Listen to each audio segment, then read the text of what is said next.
মমিতা তোমার জন্য একটা সারপ্রাইজ আছে, বুঝলে?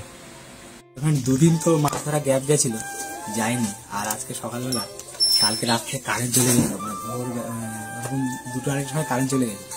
সেখান থেকে উঠে খালি ঘুম করছি, ঘুম হচ্ছে না। তারপরে একদম 4:30টার সময় উঠেছি, উঠে বাথরুম থেকে ঘুরে এসে চলে গেছিলাম মাছ। আজকে মোটামুটি ভালো হয়েছে। মমিতা দেখে বলবে যে কি নিয়ে এসছো, আমার ভীষণ কষ্ট হয়ে যাবে, আগেই ভয় পেয়ে যাবে দেখে। বুড়ি হয়ে যাবে মমিতা, বুড়ি হয়ে যাবে।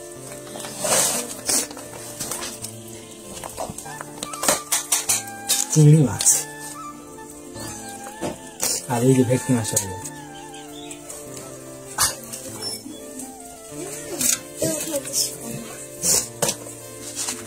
ঠিক আছে, অল্প ওটা খাওয়ার মতো হয়েছে। এই যে দেখতে পাচ্ছেন সকালবেলা এই যে তাজা তাজা চিংড়ি, অসাধারণ টেস্ট, তাই তো? ঠিক আছে, হবে তো? না এবার যাবো স্নান করতে, মানে ব্রাশ করবো, স্নান করবো, তারপরে যাবো দোকানে। সকালবেলা মানে এরকম ভাবে শুরু হলে ভালো হয়, মানে যে কোনো কাজ দিয়ে শুরু করলে না সারাদিনটা খুব ভালো কাটে। আর ঘুমিয়ে ঘুমিয়ে যদি 8টা-9টার সময় উঠে হয় তাহলে সারাদিনটা পুরো বেকার যায়। আজকে মনে হয় কপালটা অনেক ভালো, সকাল সকাল দোকানে আসছি আর দোকানে দেখে একটা কাস্টমার চলে এসছে। এরকম দিন গেলে কার না ভালো লাগে, কোন দোকানদারের না ভালো লাগে? কাস্টমার মানে দোকানে আসবার কাস্টমার চলে আসবে। তো কাস্টমার চলে এসেছে বলে ফার্স্টে কাস্টমারটাকে ছেড়ে দিলাম, ছেড়ে এখন যে কাজটা সেটা হচ্ছে দোকানটাকে সুন্দর করে পরিষ্কার করে নেওয়া, ঝাড়ু দিয়ে নেওয়া। তো সেটাই করছি। অ্যাকচুয়ালি কী বলুন তো, আমি একজন ব্যবসায়ী, ব্যবসায়ী হলো আমার কর্ম, আর দোকান হলো মন্দির, ক্রেতা আমার দেবতা, আর পরিশ্রম হলো আমার পূজা। ক্রেতা সন্তুষ্ট হলে সেটাই আমার প্রসাদ। তো অ্যাকচুয়ালি এই যে মন্দিরটাকে সবসময় সুন্দর করে রাখতে হবে, এক টুকরো ময়লা পড়তে দিলে হবে না। আর ক্রেতা হচ্ছে ভগবান, মানে যারা কাস্টমার আর কি, তাদের সাথে সবসময় ভালো ব্যবহার করতে হবে। এটাই হচ্ছে প্রত্যেকটা দোকানদারের নিয়ম। তো সেটাই আমি চেষ্টা করি যতটা করার।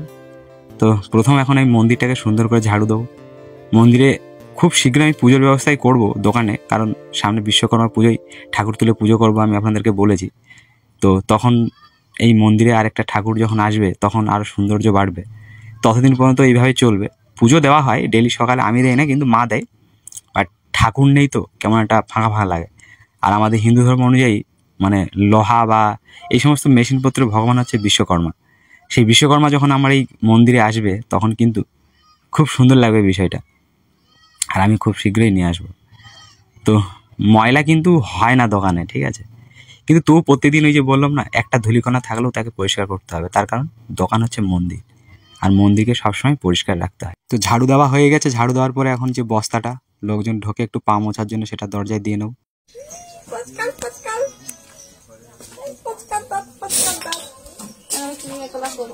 আমাদের বাবু একা একা ব্রাশ করতে শিখে গেছে, ও বুঝতে পেরে গেছে। দেখো মহিলা ব্যাগে কি আছে, ব্রাশ করো ব্রাশ করো, কারেন্ট এসছে, কারেন্ট, ভাগ্যবান ভাগ্যবান কারেন্ট। আবু কই এদিকে ব্রাশ করো, দেখি ব্রাশ করো, কিরম ব্রাশ করে, বাহ বাহ বাহ বাহ বাহ বাহুরি বাহুরি। তো এখন বাজে 11টা, আর আমি সকালবেলা খেয়ে দিয়ে নিয়ে পেনজামা পরে রেডি হয়েছি, তার কারণ একটু যাবো ন্যাজাটে। আমার কিছু ক্যাশ টাকার প্রয়োজন আছে, তাছাড়া আমার এক দাদা, তার একটু এটিএমের সমস্যা হয়েছে, সেই এটিএমের সমস্যাটা ঠিক করবো। অ্যাকচুয়ালি আমি ব্যাংকের টুকটাক কাজবাজ করি, তো গ্রামের যাবতীয় যা প্রবলেম হয় সেগুলো কিন্তু সব আমাকেই প্রায় সলভ করতে হয়। সবাই আমার কাছে আসে এবং আমি সেগুলো সলিউশন করি। তো ফাইনালি দেখতে পাচ্ছেন দুজন বার হয়ে গেছি, আমি আছি এইদিকে, যে দাদা যাচ্ছে ওই দাদার এটিএমের পিন তৈরি করতে হবে। এখন দেখা যাক ওর প্রবলেমটা সলভ করতে পারি কি না। তবে ও অনেক আশা করে আমার কাছে এসেছে, আমি চেষ্টা করব যে ওর প্রবলেমটা সলভ করার জন্য। তো দাদার এটিএমের সমস্যাটা ঠিক করতে এসে অনেকক্ষণ খোঁচাখুঁচি করার পরে জানতে পারলাম দাদার এটিএমটা এক্সপায়ার হয়ে গেছে, তাই এটিএমটা আর কাজে হলো না। তো তারপরে আমরা চলে এসেছি এখন খেতে, আর এখন আমরা কিছু খাবো। তো এখানে দেখতে পাচ্ছি গরম গরম ডিমের টস করছে, ঘুগনি খাবার ইচ্ছে ছিল কিন্তু ঘুগনি অ্যাভেলেবেল নেই, তো তার জন্য ডিমের টস নিয়ে নিয়েছি দু ভাই, দেখতে পাচ্ছেন। তো এখন খেয়ে দেখবো। আর এটা কিন্তু নেজাটে আছি আমরা, আমাদের নেজাট পারে। তো দাদা তো অলরেডি খাওয়া শুরু করে দিয়েছে, এখন আমার একটু খাবার পালা, আমি খেয়ে নেবো। ফাইনালি বাড়িতে চলে এসেছি, আর মমিতা তোমার জন্য একটা সারপ্রাইজ আছে, বুঝলে? ব্যাগটা, যে ব্যাগটা নিয়ে গেছিলাম সেই ব্যাগটা খোলো, দেখতে পাবো।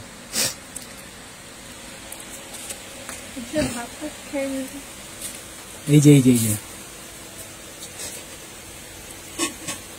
এইখানে খোল, নিচে নিচে নিচে নিচে নিচে খোলো, নিচে বসে।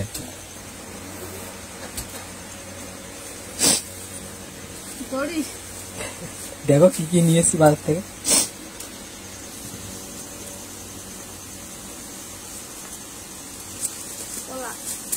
এই আপেল অনেক দাম, 250 টাকা কেজি। কেন না, বাবু খাবে, তুমি খাবা, আমি খাবো, ওই জন্য 4টে আপেল। আমার 2টো। এইবার বেরোবে সারপ্রাইজ।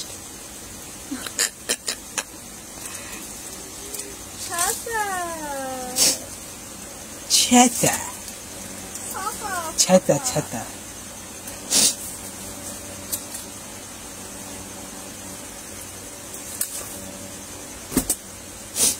তুমি বলছিলে না তোমার ছাতা লাগবে।